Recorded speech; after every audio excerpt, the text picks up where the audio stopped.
Percent Podcast. Hey everybody, before we begin today's spotlight with Kitty Bast, I just wanted to introduce November's sponsor of the show, Async Art, the new blockchain art movement where people can create, collect, and trade programmable art. If you don't know, programmable artwork is made up of different layers that can evolve over time, reacting to its owners or even external factors like stock prices and the weather. And Async has a pretty big November coming up. On November 6th, you can check out a layer change on Micah Johnson's artwork, Sovereignty, that'll celebrate Bitcoin birthday for one of the children pictured in the art. The change will reveal a wallet QR code and address that will accept Bitcoin donations to help fund the child's future. On November 15th, look out for a crazy big drop featuring Trevor Jones and a lot of money of a work titled ETH Boy.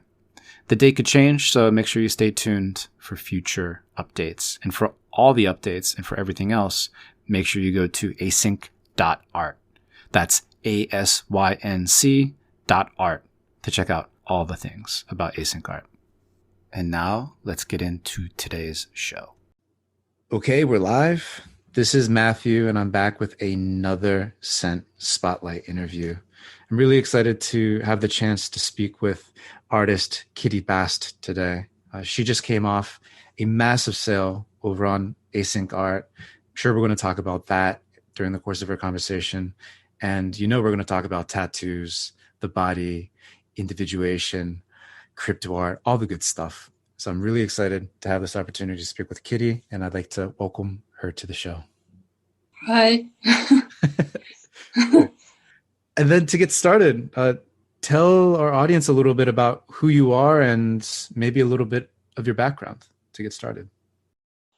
Yeah, so obviously I'm Kitty Bast, hello, but I'm also known as Katie Shevlin.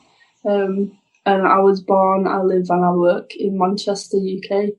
I did my BA and MA Fine Art at Manchester School of Art also. And I just say that I really miss the studios there because we're in lockdown, so I can't get in, to do any messy practice work, shall we say. I also do tattooing, and I've done tattooing for quite some time. I like to create not only digital art, but I also love to make like physical pieces, so like sculpture, installation, painting. I'm like a polyvocal, messy person when it comes to like a fine art practice.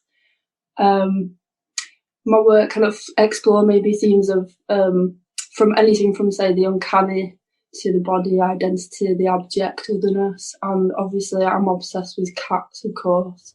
But I've also owned like rats, a ferret, and a degu, bless him, recently gone, Petrie, but he was obsessed with dandelions, and I thought that I should mention that. That's so cool. And I mean, there's a lot of themes in there that I hope we can get into and cover, especially identity, the body. It's really cool that you're at least the second tattooist that I've had on the show. Skinny, I think, was the first. I feel like that connection between using the human body as a canvas and then using both like physical canvas and digital canvases to create art. I feel like there's definitely a lot of threads that we can pull on there. But before we get to all that, I'm curious if you could kind of go back a little in your creative journey and just chart out like from the beginning of when you became, I guess, creatively inspired until now. I know you went to, and you've been classically trained Manchester School of Art, but I'm curious, when did the creative bug actually bite you? Was that much earlier, or did that happen just when you entered university? Yeah, no, definitely. Like, it's definitely been like, I think, well, since I can remember. I'd say since birth, but I don't remember right that far back,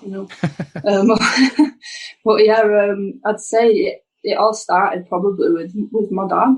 He had like this flat, and like it started from there because every time I would go to his flat, he would every week, and this is not a joke, he would like paint and big massive murals on the wall, things from like Tank Girl and animal scenes. He'd be painting on the wall, so when I come in, I'd see this painted piece, and he was amazing at it.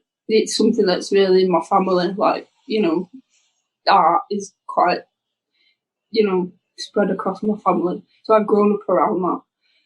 He'd also like it just be all over the place. Like he was what I'd say like a proper artist, because his flat in a way was like his studio. It's crazy. Like he had like sculptures lying everywhere, and they were amazing. You know, there's things like these women with like these copper things coming out of the head. These were like big sculptures and things, and also like when he told me one of the last times I saw him, he pulled out all these paintings he saved, what I did when I was about 6 years old. So this is where I say it maybe started. Of things like I painted repeatedly like this scarecrow. I don't know why, but it was a scarecrow, and I painted it like 20 some times in the same kind of way. And I said, you know, I'd love to mint one of these scarecrows, you know, if you can pull them out again. I thought that would be such a cool idea as well. But yeah, as well, like they growing up, like my dad, even my mum was creative, and they also had tattoos on their body as well. So I've also been around that from a young age. So it makes sense, really, why that would happen. But yeah, so my mum had tattoos, my dad had tattoos. They were both creative. We both made things with the hands. And then obviously from that, I was always drawing. I always wanted to draw. My dad always encouraged it. And really, I think he's one of the reasons he pushed me to say that don't just, you know, you can be what you want. And it's like, rather than, you know, like, because you get with some parents, you can be told, well, you need a job, you need to do this. You know what I mean? But he was like, just, you can make money doing your art. He says, I know one day that you will. And it's like, and I never believed it, if you know what I mean? Mm-hmm. And it's weird how it's kind of now happening. And art was always a safe place as well through school. And I don't know if this is something I should really declare, but I think maybe I should. It'll either go against me or it won't. But like through school, it was quite rough for me, and art was a really safe place there. And I put my head into it there. Because I have like high functioning autism, so things were really rocky. Like I get really nervous about stuff. So I really put my head into that. And then obviously I went straight to college and I did art there as well. And fine art was where they placed me. But, you know, they said, well, you do really well in the fine art side of things, you know. So I kept going with that. But then I did tattoo apprenticeships at the same time, because you need a way to, you know, try and make money as well at the same time. But I wanted to keep it creative and something I was interested in. So I ended up actually doing 2 tattoo apprenticeships with 2 different artists. And that was really cool to get to see 2 different, you know, ways. And then eventually I went to art school in Manchester and did my BA, MA, and I've developed what I can only call a strange polyvocal practice, which is what the tutor actually said to me. He said, this is very polyvocal, you know, many voices and that. But he did encourage me to paint as well. But I'd say now that this fine art practice that I developed, while I don't show any of that in the cryptoart space, it definitely creeps in. If you know, it definitely is creeping into like what cryptoart that I make. It's crossing over, you know. Can you, like, in some of the work where you see it seeping in to your crypto work, are there any examples? Yeah, like I'd say, like with this, the crossover for me is like in the studios, I might take objects and things and I will mark them or put things onto them, if that makes sense. So you're treating objects like a body, if that makes sense. And the tattoo comes into it there as well. And it's happening, it's kind of crept in, like with some of the work that I've been doing.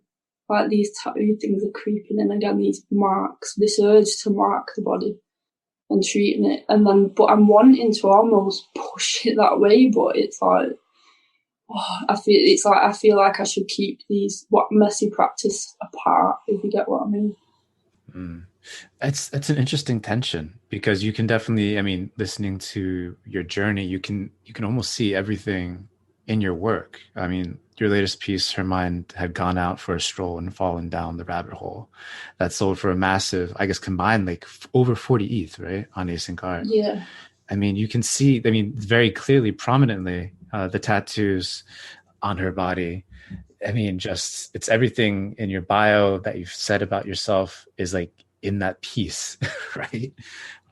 It's an amazingly powerful piece, and I just wanted to, before we get into like a specific piece, I kind of wanted to ask you like a general question, since you work on and you work across so many different types of canvas.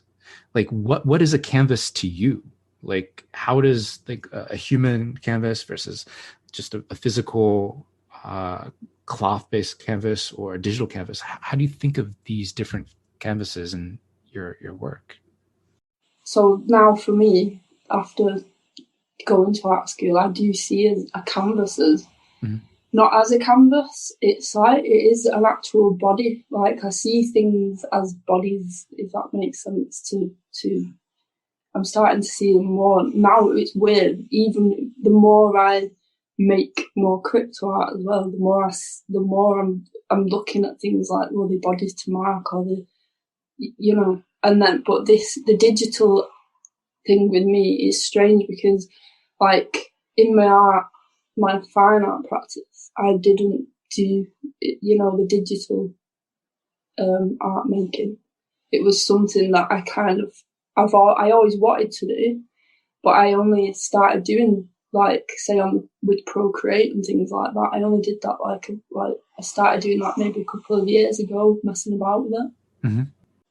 But yeah, the body as canvas thing is it's weird. It makes sense to me, but I can't always fully explain it, if that makes sense. Mm. I mean, it definitely feels, when you say body, it reminds me of just like tattoos. And I mean, for the digital art, it sounds like in your career that sort of came last. I mean, you started drawing scarecrows, at least your earliest memory, when you're 6, and you kind of progressed from there. And college or uni is when the professional kind of apprenticeship for tattooing started, and then digital came last. And I'm wondering, like, the digital to crypto art connection, how did that come about? All right, yeah, yeah. No, actually, I think to thank would be Crypto Illa and Cult Bits. I'm not sure if you know Crypto Illa. He was early on Super Rare and he did the Missing Satoshi Milk Carton. I don't know if you remember that Yeah, piece. yeah, yeah, yeah, yeah. Yeah, that was Crypto Illa, and he was the one who was saying you should do it. Put your art on, you should do it. And he was speaking to, I think it was Javo. But yeah, he was talking to me like quite a bit, and he was saying, yeah, she should definitely do it as well. And I didn't do it straight away, and I regret not doing it straight away. I really do. But it was my life was in chaos at that time. Like with because I was doing I was at art school still, and I had big like shows to sort out there. It was like a massive thing we were doing. So I didn't have the time. I just simply didn't have the time. And then I had this family things were getting interfering as well. So like my grandmother, bless her, has dementia, and that was a really nasty thing to happen. You know what I mean? Really cruel, really cruel. And so yeah, things kind of what I'm saying is got in the way. I wish I'd got it here sooner. So Cryptoilla pushed me into that, and I'm so glad he did. And Cult Bits also was a part of that in telling me to get on it as well. Mm. Don't think you're late at all, because I feel like we're all still so damn early in this space. And Yeah. anyway, I mean, it seems like everyone's found you. I always like to scoop some work of the guests that I have on the show, but you're totally sold out. Like, I have to wait for the secondary market and someone to maybe accept a bid. So, I mean, you found it obviously at the right time, I would say. Oh, that's cool. I feel like it's weird. You feel like sometimes you're a bit in a limbo. I think I don't know how to explain that. It's like you feel like you got here kind of early, but not. If you know what I mean. It's weird. Yeah, I feel like everyone that's not like Satoshi probably has that feeling at one point or another, right? But I have a couple other like high level concepts that I want to discuss with you that are so prominent in your work. First of all, just the idea of individuation, and it feels like you're constantly trying to show the process. This is my interpretation of how individuals really fully become their authentic selves, and it feels like tattoos are really powerful device or tool, both in the real world and then also in your digital work, to kind of show that strength or autonomy or like that authentic self. And I'm curious if you could kind of dig into like what you think about when it comes to individuation and the role that tattoos have there. And then maybe in particular, like how tattoos play a strong role in that regard for women and some of the female images that you so prominently and strongly draw. Yeah. So with individuation and stuff like that, obviously I think there's always been something. I don't know. Like I think, can I talk about this? Like kind of. I don't know if you get this, but like, as in if you have it, like, but like you go about your life growing up and things just you've got interests, you've got desires, you've got things you really love and you're attracted to. And then and then it's weird because when you go to art school and you start doing your research and exploring things and your visual things that you make, you start finding these weird answers and things, and you start finding these paths and alleys that you start going down and exploring these weird theories and things like that. And then that's how I came across this thing with like obviously like Carl Jung and that, like the shadow self and things like that. It was so interesting. Archetypes. Yeah. Yeah, so interesting. Like, and it makes so much sense. Like this and the id and things and Freud and there's just so many things. But yeah, with like tattoos with women as well is like but when you look into that as well, you really like. I remember growing up. I do remember like one of my dad's girlfriends, Beverly, had a lot of tattoos, and I remember just thinking these are like pretty pictures and things like that, and I remember it, and this just shows like the difference in thinking as well, like people's minds. Then you'll get one person who'll say, "No, it's ugly. You don't want a child looking at that." And it's like, whoa, you said it was there for men. You know what I mean? Men wear tattoos are criminals, and it's like, and he's like, no. And I don't know if it's an act of being a rebel, but I see it as like when a woman has tattoos, she's kind of reclaiming herself, like her body. Um, you know, and it's like she's often seen as if she's overly tattooed, she'll be seen as monstrous, like the monstrous, or the what's the word? I forgot the name now. It's like repulsive. Like that's what it's. I'm not saying everybody views it that way at all, right? But like you'll get like there's a lot of the common. Definitely more conservative places will definitely have that. A lot of people will have that sort of mindset and perspective on heavily tattooed individuals, particularly females. No, I totally get where you're coming from. Yeah, like that it's that a tattooed body on a woman is a repulsive body, or it's. But when in my mind, I feel like from reading about it, it's the experience is that it's almost often like I hear a lot of guys saying like, and I'd never like argue with people. Their opinions are their own and their thoughts are their own.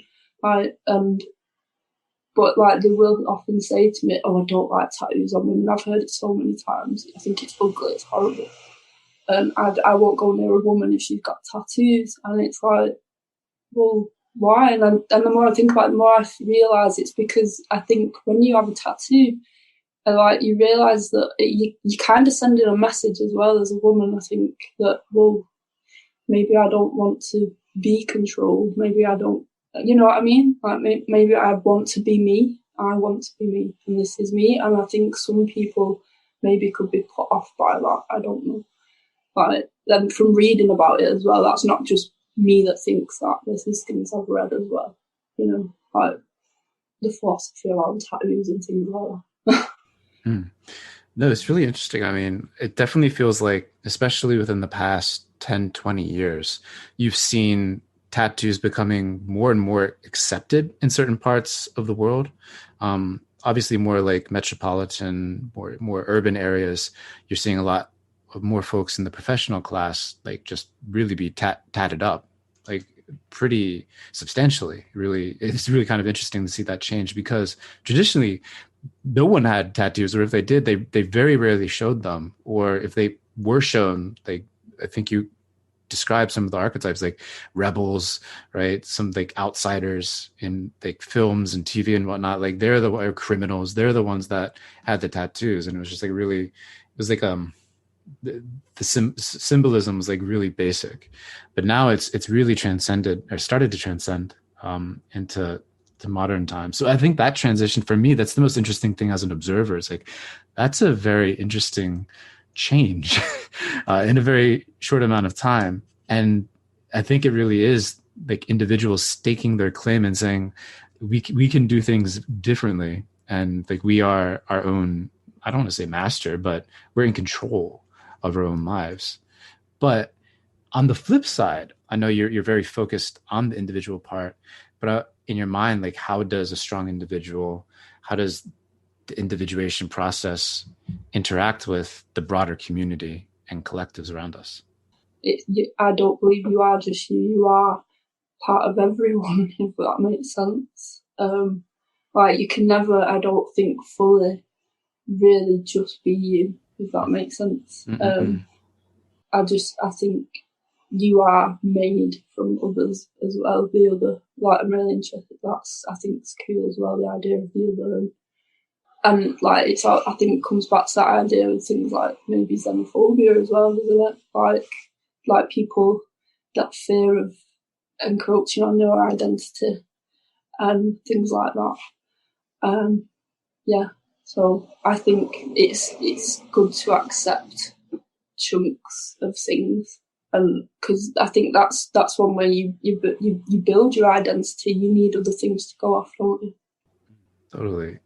I think I read this somewhere in your bio, but you were talking about this reference to the magpie and how our identities are like a nest constructed by a magpie, picking and choosing all these little bits and pieces and trinkets from who knows where, right? I feel like that is sort of interrelated. And I mean, I think that's kind of a cool jump off to some of the collaborations that you've been doing, at least in the crypto art sphere. I'm a big fan of the artist Squirterer that you had a recent collaboration with. And collaborations in crypto art is something I'm super fascinated about because somehow I feel like collaborations in crypto art happen more frequently than they would in the offline world, or at least they're mentioned a lot more. It's easier to kind of attribute your co-collaborators. I'm curious, like, how did your collaborations in crypto art come about, and what have you learned, or what's the experience been like collaborating with others to make works of crypto art? Yeah, so it's definitely a lot easier than in the physical world. So, like in the physical world, because like this has been so much better for someone who's got HFA, high functionality. It's been such I don't know. It's been amazing for me to find this because digitally, like communicating digitally is so much easier for me than in person and admiring people in person, if that makes sense. That makes total sense. Yeah, because I kind of, I can plan more as well. Within the digital, I can plan better. I can be more organised, I feel. And in person, I kind of sometimes maybe I might well fall apart. Just not like I don't cry or anything like that. Like, you know, it's, it'll be like I just kind of, you know, because the communication is a bit. I might freeze and they'll be like, "All right," you know, like, but so yeah. So, but no, with the co-op, it was really easy to reach out to people and be like, "Oh, I really like your style. I, you know, I connect with this," or and this idea with the co-op, this project that we, and I want to keep that going. You know, where I'm kind of giving well, it doesn't matter if it's a lady or a guy. If a guy wants to do it, he can do. I think there is a guy in the lineup for this collab project, which will be cool. Where I'll just give them like a canvas body lady. I call it like a lady as canvas, and I think the idea behind it, like the underpinning, is interesting as well. Like it's weird how sometimes you can make things or do things, have an idea, and then maybe not actually fully kind of read it until after it's been processed. You know, it's weird. Like, so I'll like pass them a blank lady, so like a lady that really doesn't have an identity, or maybe you know, maybe she doesn't, you know, but she doesn't. She's very blank, and then the artist will come in and they'll mark that body with these. I'll call it like tattooing their style, maybe, or then they can give it hair if they like. They can do what they want with it. So a bit like dressing a dolly as well, or creating it. So it becomes a weird like toy process for them as well, which then comments on other things, I guess, like, you know, this thing is being controlled in a way as well, like, because it's being manipulated by the artist as well. But then when it comes back, it's always a mad experience for me, because I never expect what it's gonna fully look like, and they've always transformed it. It's like, so that I'm giving them something with no identity, and they're absolutely transforming it and giving it its own like voice. And they always tend to come back as these, I'd say, more powerful voices. It's so interesting, the digital tattoo project or collaboration project that you've been putting out, because it's surprising how distinct the voices are and how great the harmony is. The collaborations that you've done, at least for the digital tattoo series, it's very, very harmonious and very beautiful and very, very striking and powerful in very different ways. Yeah, so I think it's such a cool idea. Thank you. And because you are sold out everywhere, do you have an approach to collect your experience? Do you reach out to them? Do you talk to them? Or is it just like a transactional interaction? I'm curious what your approach to your collectors is.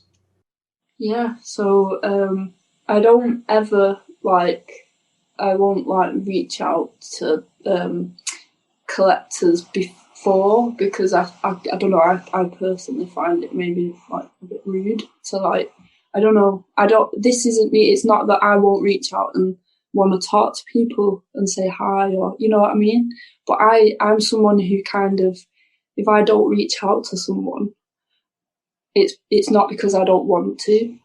It's because I feel like a bit rude to kind of, I feel like I'm being invasive. But obviously, if somebody messages me, then it's like, hey, yeah, all right, I'll be totally like, want to chat with you and that. Like, but I think it's weird. Sometimes maybe I shouldn't work like that, letting people come to me. Maybe it seems a bit thingy, but I'd say with collectors, like, I've just kind of, because I never know what to expect, and I don't obviously know who's gonna like what, So if a collector does buy a piece or bids on a piece, I will I'll tweet about it saying thanks, just to let them know I really appreciate it. And most of the time I will like direct message someone then, because then I want to say a personal thank you, because like to show that I really appreciate like that, because for me, I know that they're collecting an NFT or maybe they're investing, but it's really precious for me that you're collecting my piece, something I've poured a bit of myself into. So yeah, I will then talk to them because maybe I think that's the right thing to do, and I'll try my best to keep up with them and communicate with them. No, that sounds perfectly natural. It sounds like Yeah. yeah, winning formula. And I'm curious, like, what does the rest of 2020 hold for you? Well, obviously, like you said, there's things to mention at the whip, which is I'm excited about that. That's cool. No, I am. No, I think it's cool. But I can't obviously show you, but I can then.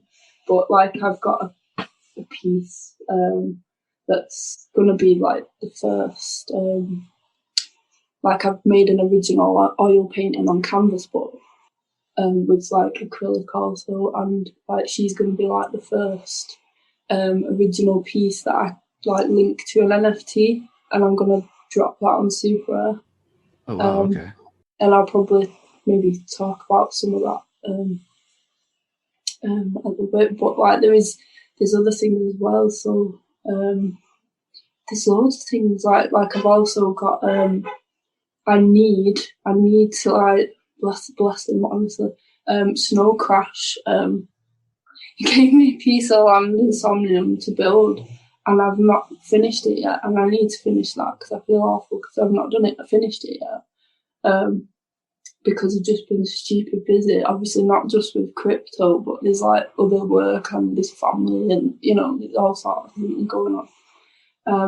But also we have I think coming up is you've probably heard of Waka. I call it Waka, Women of Cryptoart. The ladies, they've organised. I don't even know if I should be saying this, but I'm sure they're not going to mind. I think they probably will put it out there. They're doing a massive tarot card collab. I think they try and get it on a sync art. I've done the justice card for that, so that's cool. I'm really excited about that. Oh, that's gonna be dope. And I'll say something, but this is a bit. It was a bit of a secret because nobody knows. But I really love messing with clay and sculptures, as I've said to you before. So it makes sense because a lot of people have actually referred to the images I've made as dolls and things. And I will admit that there is within my references that I use there is things like dolls there that for references, and it's cool that that's come out, but they're not supposed to be looking that way, if that makes sense. They're not supposed to be looking that way. They're just references. But yeah, and so so the idea is that I think it's inspired me a bit to think, right, well, I think I want to create an NFT of an actual physical clay or sculpted doll. Ooh. And maybe with a marked body. So an actual, a sculpted doll, trying to keep it maybe best as I can to what's going on in these images. So would that be another example of your physical plus NFT, tokenized? Yeah. Wow, that's so cool. So it'll be but obviously they're all gonna totally link and connect. So hopefully the styles of the pieces I've done should be seen in the upcoming painting, the sculpture piece that I want to do. That's going to be so cool. I think there's two people now that have done something having the physical statue plus the tokenized version of the NFT. Lipty, I think, was the first one that I came across that did that with his shadow statues, maybe a year ago. And then recently, Fabien Rashid did something messing around with physical statues and then tokenized NFTs in a really interesting way. So super keen to see what you're able to cook up. And then the last question I like to finish on is I know in the space there's a lot of artists who also collect other artists' work. I'm curious, do you collect any crypto art in the space, or are you still waiting to snag your first piece of crypto art? Yeah, well, I'm not. I definitely, I would definitely won't call me a collector, but like there's loads of pieces I've seen that, I thought, oh, I want that, but sometimes it's like, well, that's a lot of money. Like, Yeah.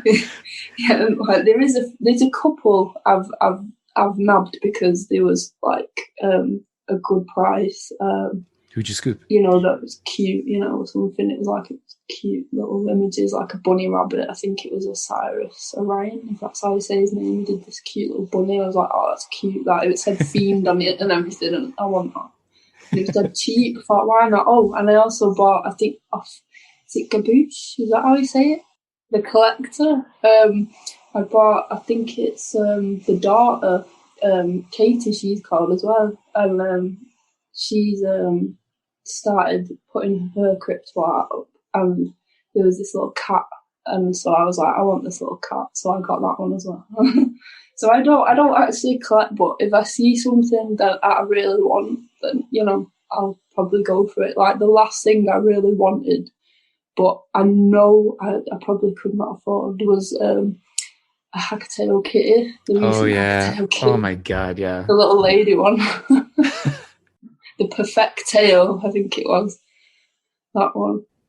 Actually, you brought up a question that I can't believe we haven't talked about yet. I know you alluded to it in the beginning when you're introducing yourself, and obviously it's in your artist name. But like, what's the connection with you and kitties? Oh, kitties. Oh, no. Oh, I love them. No. I think I just do. I love cats, and it's just, I don't know. I think it's what, maybe this isn't the reason I like them, but like, I think the cats, it's like they're so misunderstood. Like, Mm. they really are. Like, but they are very like, obviously with cats, I think if you don't have that bond with them and then you're not close to them, they are very like, it's like they always, this, like, you know what I mean? Like, it's like and stuff. Like, the amount of times my cat Didymus, and I named her Lady Didymus after Sir Didymus from Labyrinth. Like, so it was like a play on Sir Didymus, or is it Didymus? I can't remember. Yeah, because he was so cute and he was a little vicious thing, wasn't he, at first? So it was a play on that, and she's weirdly like him. Like, she's to new, like, strangers, she's like quite ferocious almost, and then like, but when you get to know her, she's a big softie, like, really. And then I've got little Warwick, named after Warwick Davis. He actually is. And he's so sweet. He's such a sweetheart, and I just love him to pieces. And my first cat I had was called Binks, and he was beautiful as well. Like, he was such a sweet thing. So I just kind of, I don't know, a bit again grown up around him. It's so much, but I do love dogs as well. I love all animals really. I'm an animal person. That's awesome. I'm glad I asked that. I wanted to make sure. So that's yeah. I have a big smile on my face. It's so funny listening to the names of the cats. Cool. And then, well, I want to make sure that we covered everything. So I want to give you the opportunity to either talk about whatever you didn't get a chance to talk about, or if there's anything you want to shout out, or any websites that you'd like to direct people to. This is the perfect time to do that. Yeah. So I am working on a website, but the thing is with me, it's I can get a bit perfectionist for that. So that's going to take me some time. But we have just dropped in a sync piece for Halloween. I don't know if you've noticed, with Cult Bits. It's a collab. And it's a play on the Brothers Grimm, Little Red Cap, so Little Red Riding Hood. It's a play on that. And it's an autonomous piece, and it's our first autonomous sync piece. Well, Kitty, it's been an absolute pleasure to be able to have the opportunity to speak with you, talk about your creative journey, about your work. some of the deeper concepts that you like to play around with. It was really fun. And then, of course, listening to your kitty names. So I just want to thank you for your time, wish you the best, and hope you keep on creating. Thank you very much. It's really nice to meet you and talk to you as well. Hey everyone, thanks for listening. Once again, I just want to shout out November's sponsor of the show, Async Art. Everyone should go to async.art to check out all the updates for November. Look out for the layer change on Micah Johnson's sovereignty work scheduled for November 6th. And then also make sure you look out for the November 15th drop of ETH Boy, created by A Lot of Money and Trevor Jones. So thank you again. And don't forget async.art. That's ASYNC.art. See you next episode.